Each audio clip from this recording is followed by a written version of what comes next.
Jacob lifted his feet and went toward the land of the Easterners. He looked, and behold, a well in the field, and behold, 3 flocks of sheep lay there beside it, for from that well they would water the flocks. And the stone over the mouth of the well was large. When all the flocks would be assembled there, they would roll the stone from the mouth of the well and water the sheep.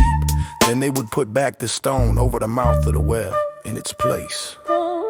Jacob said to them, "My brothers, where are you from?" And they said, "We are from Haran." He said to them, "Do you know Laban the son of Nahor?" And they said, "We know." Then he said to them, "Is it well with him?" They answered, "It is well. And see, his daughter Rachel is coming with the flock." He said, "Look, the day is still long. It is not yet time to bring the livestock in. Water the flock and go on grazing." But they said, "We will be unable to until all the flocks will have been gathered, and they will roll the stone off the mouth of the well. We will then water the flock."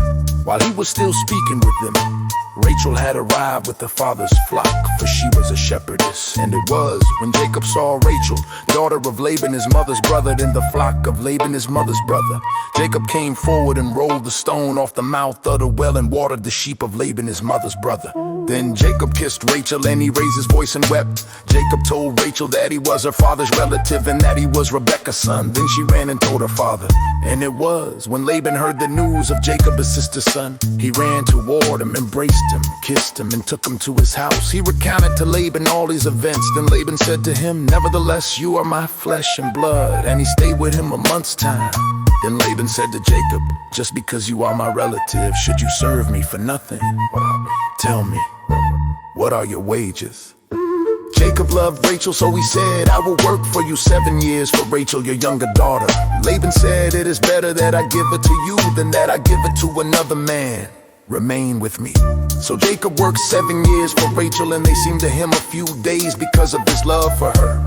Jacob said to Laban, "Deliver my wife, for my term is fulfilled, and I will consort with her."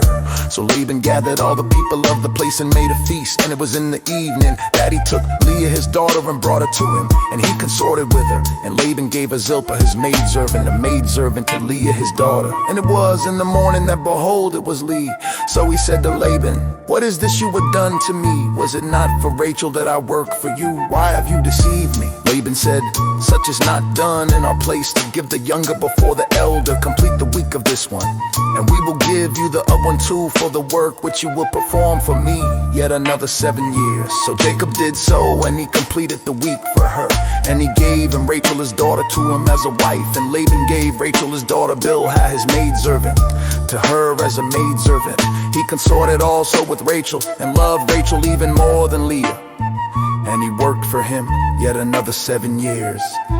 Hashem saw that Leah was unloved, so he opened her womb, but Rachel remained barren.